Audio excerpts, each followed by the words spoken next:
Rapid Fire Questions with Robert. If you're running a business and still dealing with clunky payments or high fees, you need to talk to Louis Edmond with Explore Pay. He helps local businesses simplify payments, get paid faster, and keep more of what they earn.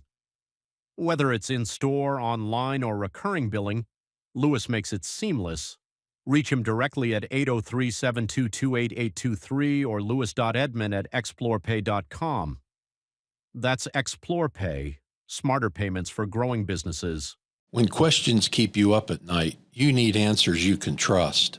At Bookleitner Investigative Services, LLC, we deliver professional, confidential investigative services for individuals, attorneys, and all types of businesses. From surveillance and background investigations to fraud detection and asset searches, we uncover the facts, ethically, legally, and discreetly. So protect what matters, get clarity, get results. Call us today for a free initial confidential consultation at 803-351-2935.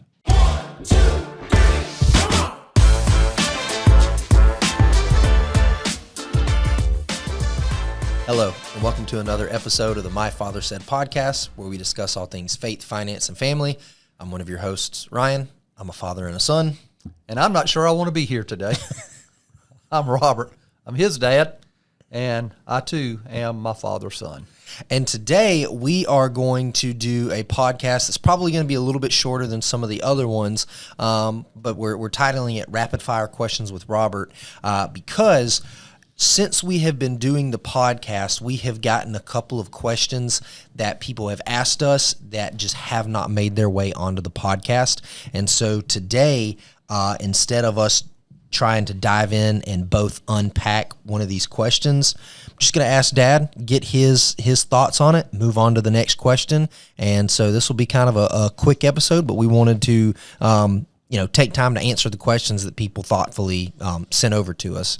And so with that, so let me clarify the ground rules. The answers I'm giving, they are supposed to be the official answers, not with my biases attached, or these are my biased answers and my opinion on the official. I mean, what is this? I think the questions will be official answer first, then personal bias. Yeah, I'm Maybe not that sure way. I'll be able to do that. But anyway, We'll figure it out. we'll try. It's our questions. We'll answer it We'll however try. we want.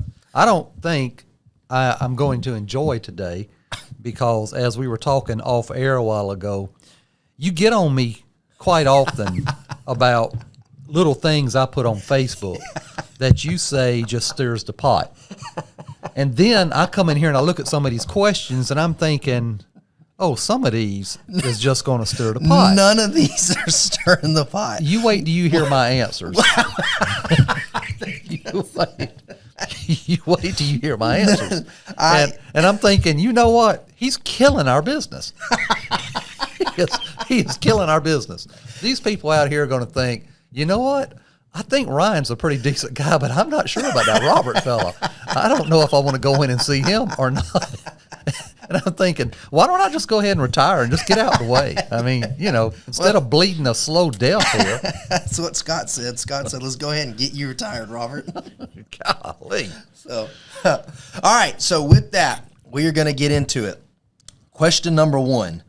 How long should someone stay at a job that they hate, but the money is too good for them to leave?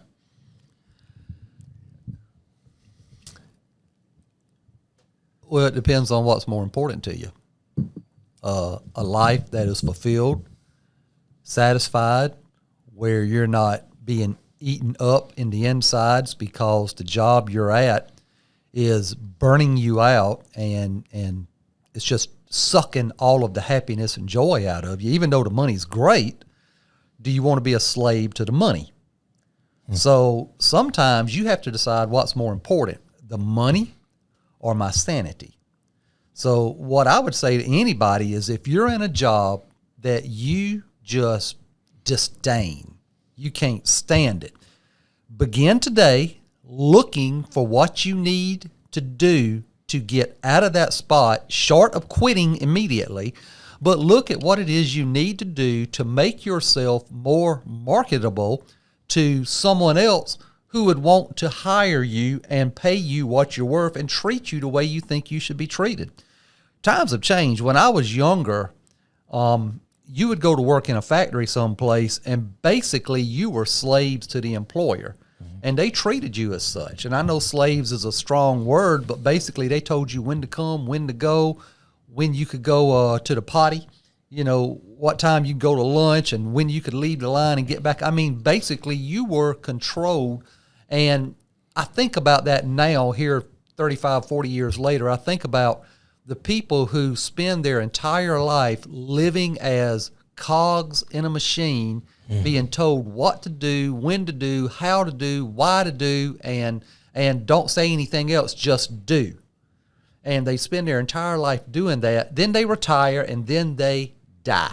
Oh, yeah. And it's like, my gosh. So the question to me is not how long should you stay in the job. The question to me would be, how soon do I need to start making myself more marketable, more attractive to someone that I can market myself to? Remember, we live in America.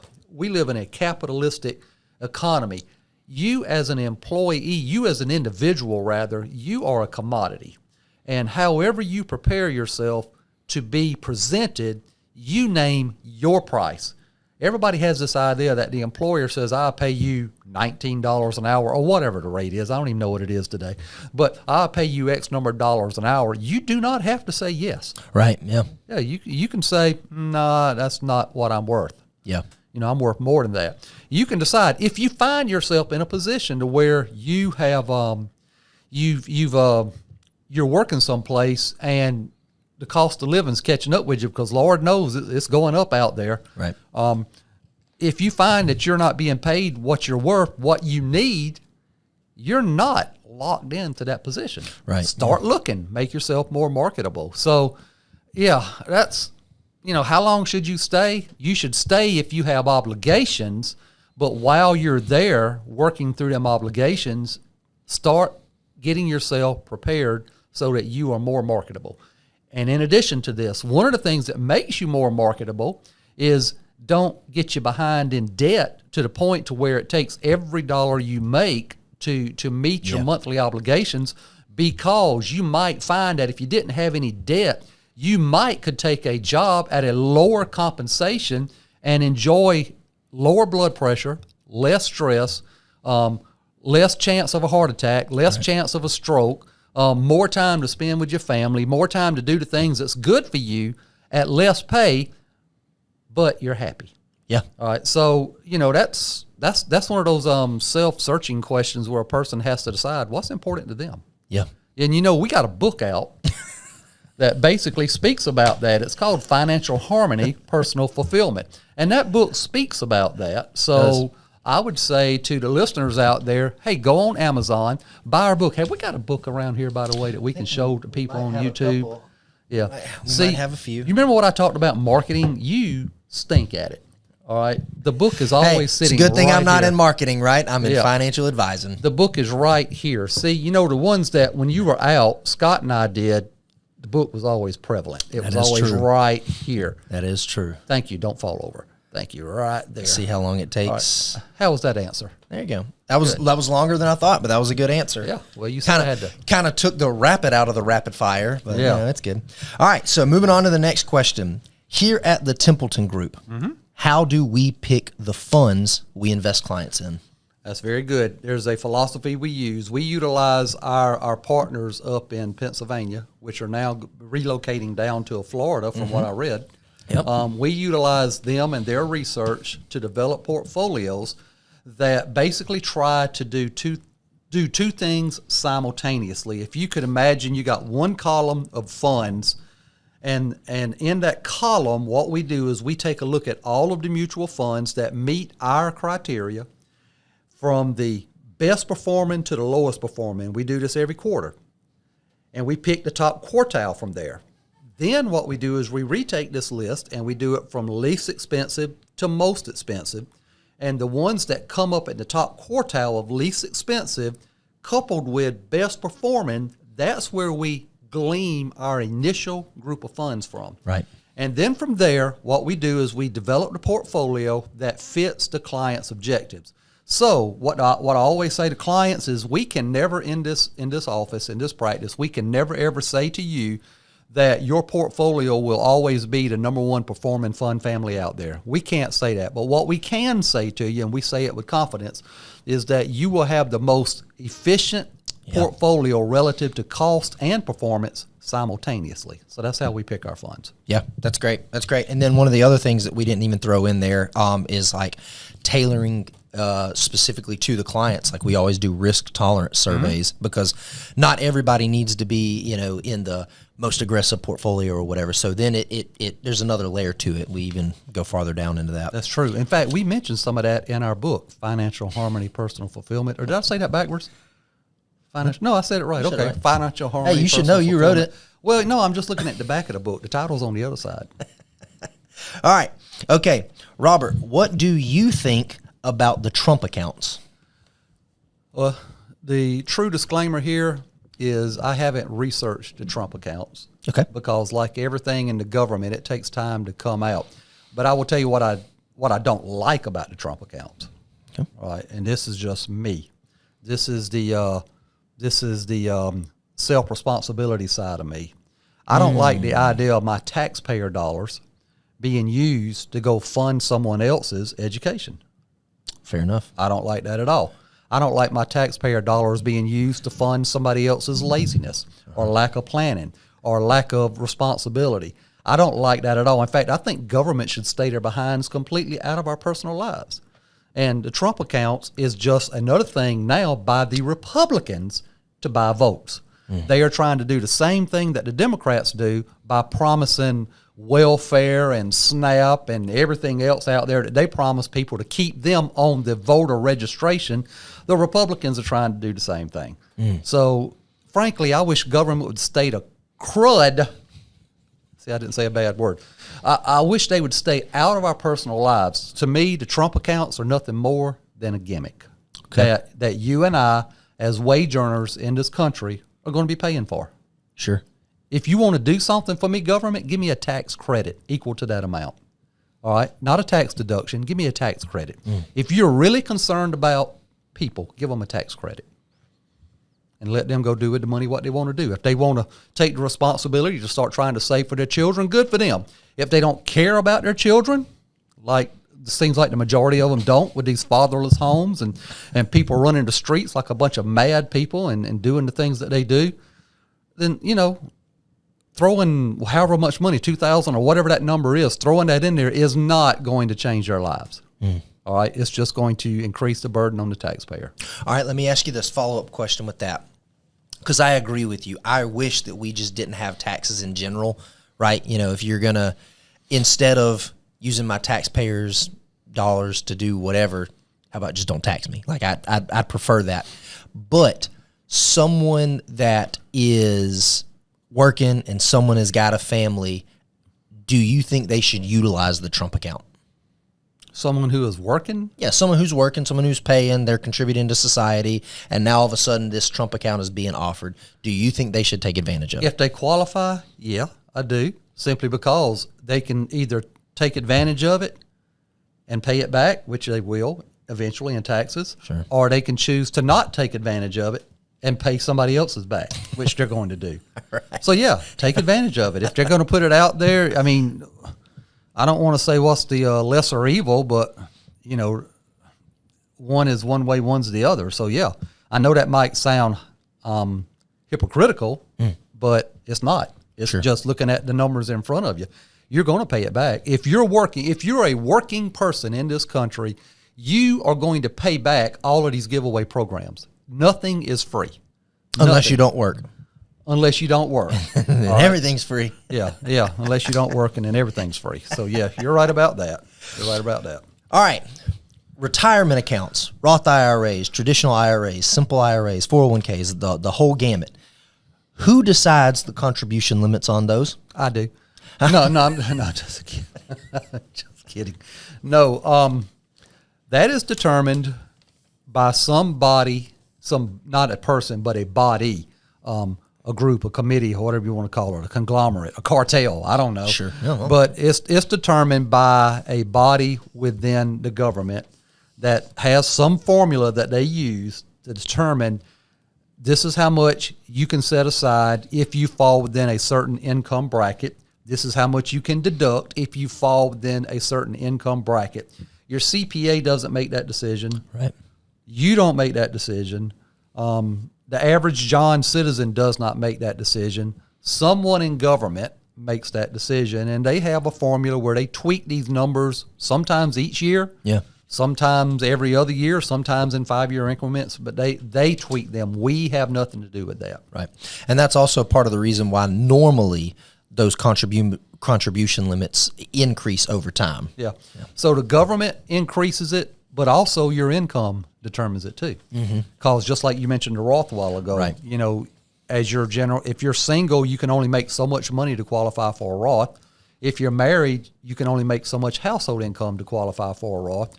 So the numbers are there, but you may not you may make too much income Right. to do it. So it just varies. It's really an individual thing. Okay. When will I be financially set to have kids? Yeah, that's not how that works. All right, that's not how that works. If in this country people waited until they were financially set to begin having children, there would be no children.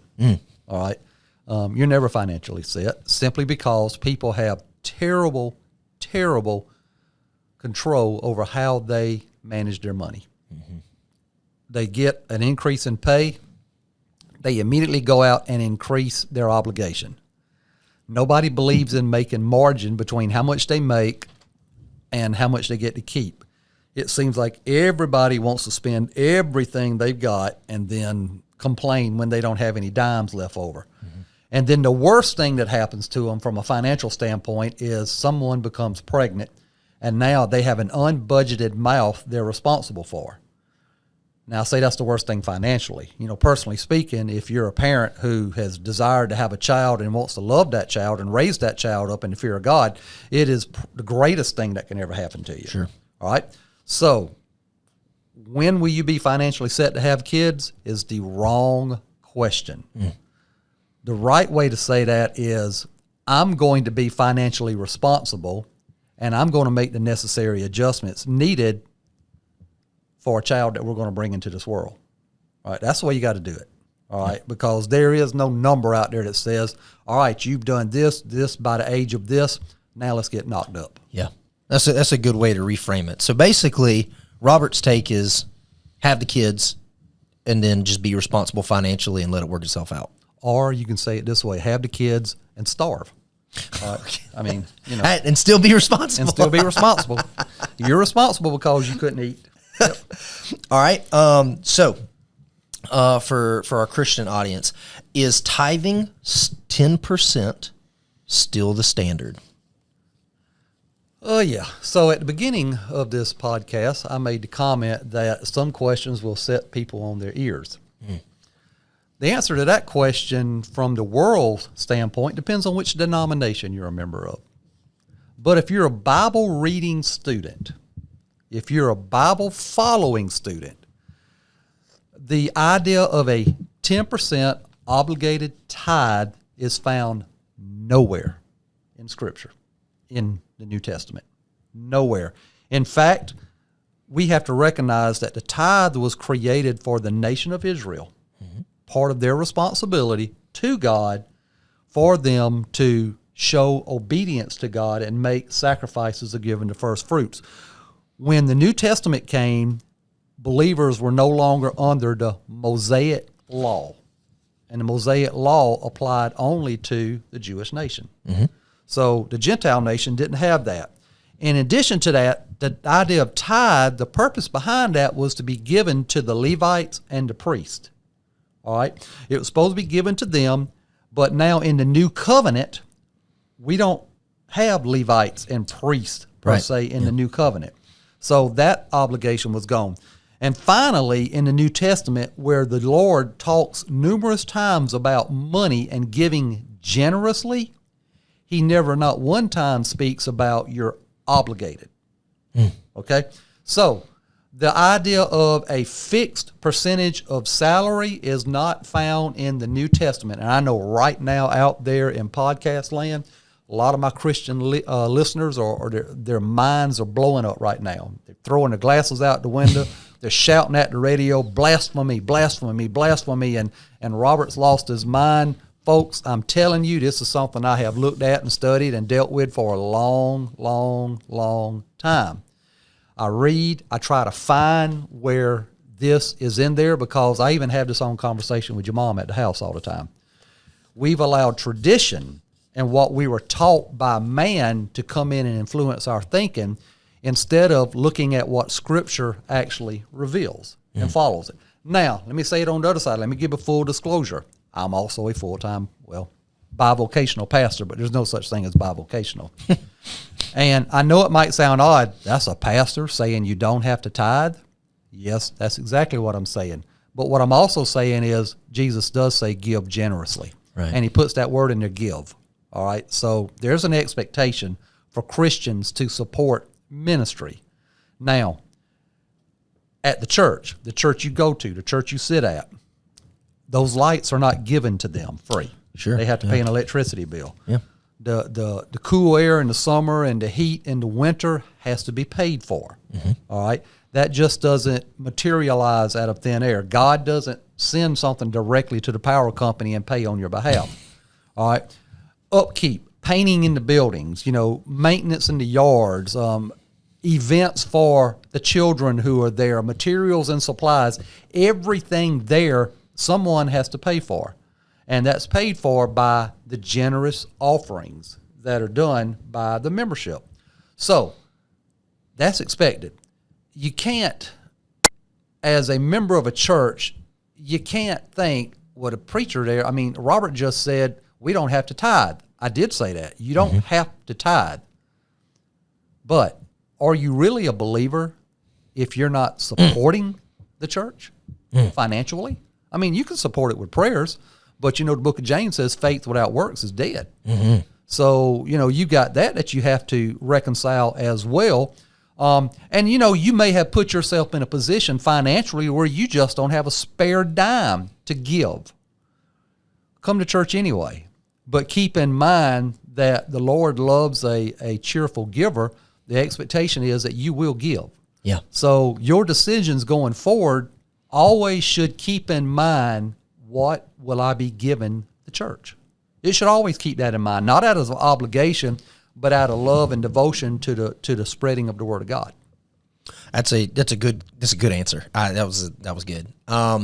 Let me ask a follow-up question on that before we go to the next one.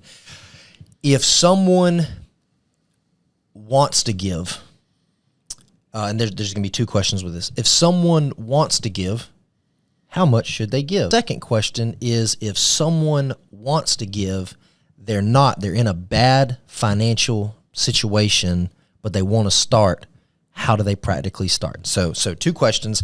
If someone's not giving right now, but they want to, how do they practically start? And then if somebody does want to be a generous giver, how do they figure out how much they should give? Well, the cop-out answer on the first part of that is pray and let God reveal the answer to you. God knows your finances better than you do. Sure. God knows what's coming down the pipe better than you do. That doesn't take the responsibility from you. It's just that God knows. So you pray. God will give you something. He'll give you some picture of something. He will give you a number, per se. Give that. Whatever that number is. Your number is going to be different than mine probably, but whatever that is. The second question, how did you phrase that?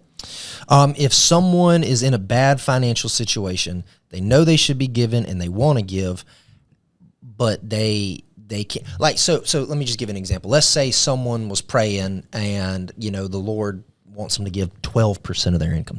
Just make up a number. He wants them to do that. And they are not physically in a spot to be able to do that yet. Mm-hmm. How do they start taking steps to work towards that? Well, they start, if that's what they feel God is calling them to do, then what they are charged with doing is being responsible and making the decisions necessary to get them to that point. They might not be able to go from 0 to 12. In fact, I doubt probably anybody is in a bad financial spot. Sure. Yeah. But you incrementally work your way up to it. So giving to the church in that instance that you described has to be forefront and foremost in the beginning of how they spend their dollars each month. So there's a lot of things probably they're going to have to say no to, all right? But they got to say it. God's not going to take it away from them. They got themselves in it. They're going to have to get themselves out of it. I know you got these hoodlum so-called television pastors on TV who say, hey, if you send me $1,000, God's going to send you $10,000. And Lord, I fear for them people. What is it? If you sow a seed in my ministry, he'll sow a seed in you or something like that. Yeah, a bunch of garbage. Anyway, I know that there's people out there like that who fall and believe in that kind of stuff, but that is not how God works. Sure. That's not how God works. The only way we as a people learn from our mistakes is to have to trudge our way away from our mistakes. That's the only way we're ever going to learn. That's the only way. So God doesn't do this little miraculous thing where you find yourself in a financial situation because of your doing, and then you cry out to God, God, please help me. That's not how God works. You know, God helps us by letting us go through the trial so that we can have a memory of it, so that the next time that opportunity to get messed up comes around, we remember. It's like the whole book of Judges. There you go. So, all right. What is BRI? BRI, biblically responsible investing. That is a trend that has been about in the marketplace for probably the last 15 years or so. And it's where certain mutual fund companies, Ave Maria, the Timothy Plan, things like that, they do an added level of research into the mutual funds that they're investing in, where they try to find funds that do not invest, or I should say, avoid the ESG ideas. The what's that? Social, government, environmental, social, government. Yeah, where they try to avoid companies that are very heavily invested in that. And the reason being is, one, there's certain things that Christians really should not be involved in promoting. They shouldn't be. The other thing is, too, is that these ESG type funds, these woke funds or whatever you want to call them, have become real creative in using the amounts of monies that are in those funds to influence policy, you know, for companies, for government, for lobbyists.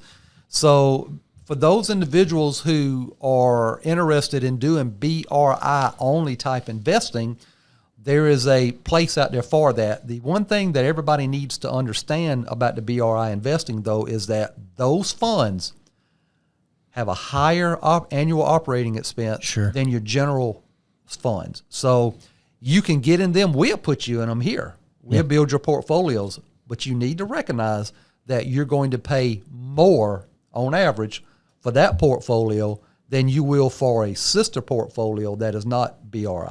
Right. And so a couple of the other things with the BRI, like depending on like which company you work with, Ave Maria, Guidestone, Timothy Plan, whatever, they'll actively avoid like alcohol heavy stuff, tobacco heavy stuff, and then like LGBTQ and stuff like that, right? Mm-hmm. Okay. What does financial freedom actually mean? Financial freedom means that you can get up this morning and do what you want to do, how you want to do it, for as long as you want to do it, and call it a day when you want to call it a day. Financial freedom is having money to do the things that you want to do. Financial freedom comes with being responsible, making intelligent, wise decisions. Financial freedom gives you the opportunity to take advantage of opportunities as they present themselves. Financial freedom is a state of mind. Anybody at any income level can achieve financial freedom. There's two things they've got to control. One, the margin that they're having their check and their debt. They've got to control both of them. If they get them two under control, anybody can have financial freedom. Nice. Yeah. Okay. How big of a priority is paying my house off early? Well, here's a bias. I despise debt. All right, I can't stand debt. Debt takes away from financial freedom. But there's an order. So obviously, your house gives you some small tax deduction, a greater one when you're early on into your mortgage. And what are you looking at? I was looking at the Templeton process. Scott, can you zoom in on that real quick? Got all the silence on the air here. Look at all that. Pay off remaining mortgage balance. Yeah. Look I at mean, that. it's important, but you've got other debt that you need to get away from. Like you've got credit card debt. You need to get rid of that. You got automobile loans. You got to get rid of them things. Why do I say get rid of them over the mortgage? Because you get no deduction on them. They are truly costing you every nickel that interest rate is charging you. At least on a mortgage, you get some deductibility off of that. So there's an order. Once you get all these other debts paid for, and you've got things lined up like you are doing your employer 401k and you're getting the match, and you've got that, you're getting all the free money you can get, then comes the mortgage. And you have to decide, at this time of life, do I have a long time for compounding to work for me? Or am I on the other side of life to where I don't really have a lot of time, probably, realistically, and retirement age is showing up? Do I need to be putting more money in investments, or do I need to be focusing on getting out of debt? Right. So the short, quick answer is yes, all debt is awful. Get out of it. But as far as being debt-free, what's the big priority on paying off my house early? If you can do it, do it. Yeah. All right? As long as you do not blow up your overall plan. Yeah. Yeah. Nice. Yeah. Okay. This was an interesting question we got. This was not from a parent. These were from grandparents. How do I teach my grandkids about money? Intentionally. What does that look like? Well, you can't do it by accident. Well, you can give them chores. And in those chores, you can pay them a little bit. In the payment of a little bit, you can take a little bit from them to show them that you're putting it in their piggy bank, a visual concept that they understand. I can take this little bit of candy and go down to the ice cream store and get me some ice cream, but that little bit of money goes into the piggy bank for something mom and dad call savings. Don't know what a savings is, but I know I'm putting money there. Sure. And then over time, they begin to recognize that. You can discuss money. You can discuss the value of things. For example, I don't know why people do this, but there is no way under the God's Son, under the sun that God has put up here, you can say God's Son too, there is no way that I am going to go out this door and I'm going to buy a brand new car off the parking lot. There's no way. That, to me, is the biggest waste of money that any human being can do. It don't matter if I can pay for it day one. Sure. It doesn't matter. Yeah. Okay. That stuff depreciates like garbage. So what I would say is that one of the things we also do is we have conversations about the value of money, what money can do. Another thing we can do is just bring out some of the things from the old days. You know, I can remember going to my grandmama's house and finding 6 and 7 cent stamps. All right. And what does a stamp cost today? Scott, do you know that? 48, 50, 52, 56, something. You know, they've gone up in price over time. So, you know, if you put a 6 cent stamp on your envelope today, 78 cent? Great. Jeez. Dang, God, I missed that. But so it speaks for itself. You can just show them that how things go up in cost over time. So that's why that money in that piggy bank over here needs to be working for you too. So, you know, it's intentional. You just got to have the conversations. Okay. Should parents pay for their kids' college? Well,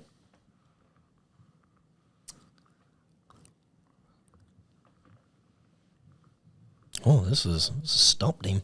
Yeah. Well, I think that's a personal thing. I think if some parents want to pay for their children's college, if they want to, as long as they've gotten all of their own financial things in order, and if they've got the spare funds to do it and they want to do that, it's their money. Do it.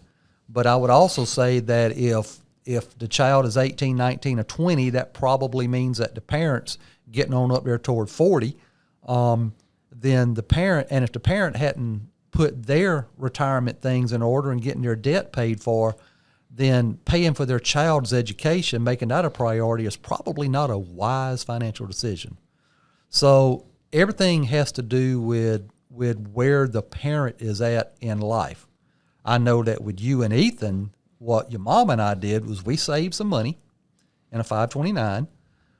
We saved money to put aside for you, and then you applied for grants and scholarship, and so that met some. So then the overage, that what we didn't have, we paid for.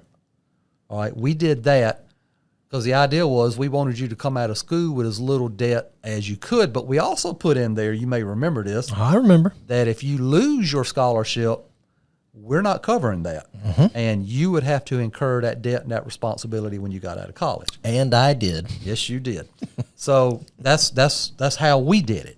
All right. So it's, that's, again, I hesitate on that one because really it really depends on where the responsible parent is in life. All right. Now, I would also say this. If my child has shown that they're a knucklehead and they are not going to take college education seriously, all they want to do is go out and drink, party, and raise Cain, I'll be darned if I'm going to pay for that. Sure. All right. It don't matter if I got the money. I'm not going to pay for it. When they show responsibility, then maybe at that point in time, we might have another conversation. But going into it, no way. I gotcha. All right. Does private school or public school matter more than the other? That depends on where you're planted. All right. If the county community that you live in has a good public school system, that's to be considered versus a private school. All right. Just from the quality of education that can be given. If you're in a area where the public school system leaves a lot to be desired, and there's quite a bit of that around here in this state, if it leaves a lot to be desired, then that's the reason why school choice, school vouchers is so important, and why any American with common sense would want school vouchers, because if my child was sitting in a school that was not educating my student or educating my child, I would want the opportunity and the ability to take my child to a school that would educate them. Right. So why people kick against school vouchers is beyond me. To me, that's just stupidity. Sure. Now, go a step further. What is it that you want your children to learn in school? I do not want my children to learn that Hank and Herman is a normal relationship and that Sally and Susan is a normal relationship. I don't want them to learn stuff like that. That's not the values in our home, and I don't want somebody in the public education center educating my child on something that I've got to answer questions about at the house, questions that I deem unnecessary just because I deem that's unnecessary. God has an order, and the public school system, for the most part, has people trying to rip that order to pieces. So my idea is that if you can afford it, if you can make the sacrifices, I would put my child in a Bible-believing Christian school. And some people call that private. It just means it doesn't get public funding, which allows it to teach curriculum with the Bible as the basis and the foundation. Sure. Which is important to me, and I think important to my child or my children's future. So your mom and I, we sacrificed quite a bit. If we haven't even added up the money that we spent to put you and your brother in Christian school. And the reason being is because knowing how much it costs, wasn't important to us. What was important was that we kept you away from the influences that you see filtrating into the public school system today. The garbage that is going on in these school systems when I was in public school back in 1980, 79, 80, and 81, people would have tried that in our high school, they'd have got killed. I mean, literally, weirdness like that would have got killed. Today, the weirdness is sought out, and it is nothing but pure confusion, evil. And I'm gonna stop there because I don't want to go into politics.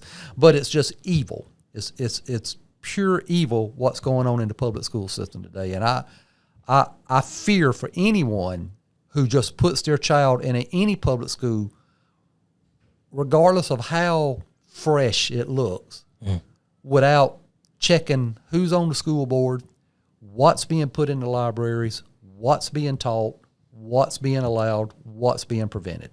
All right. If you put your child in a school without checking out on those things, then you deserve what you get. All right. That's about all I can say about that. All right. All right. Last question for today. Is it wrong for Christians to have money? I certainly hope not. Yeah. I certainly hope not. Yeah. God has blessed me.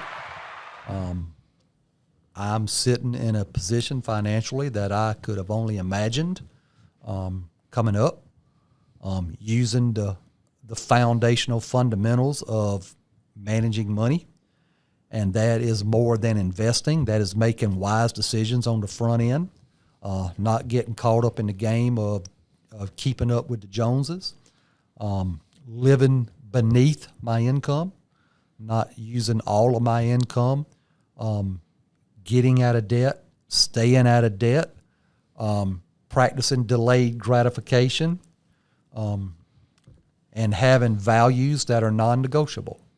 All right. Having all of that has allowed me to put together a portfolio that my number one goal in life was that if I were to leave this earth before your mom does, that she is taken care of. And that's accomplished. I rest at peace at night knowing that that's been done. All right.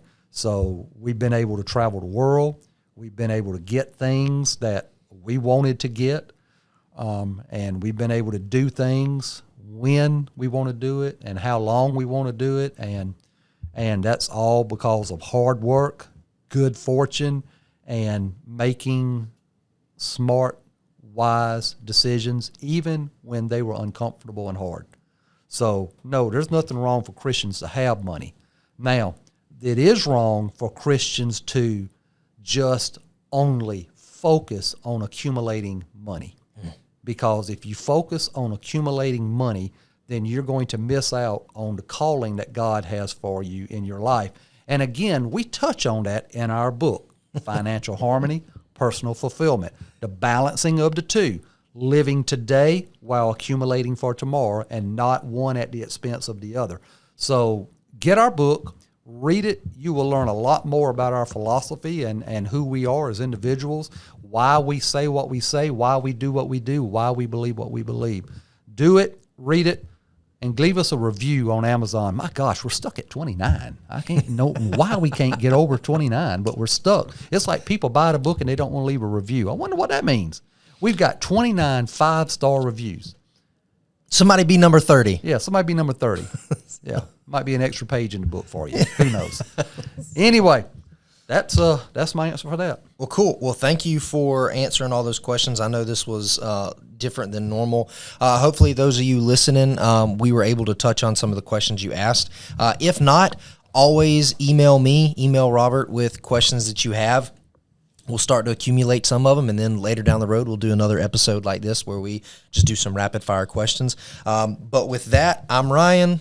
I'm Robert. And this has been another episode of the My Father Said podcast. We will see you next time.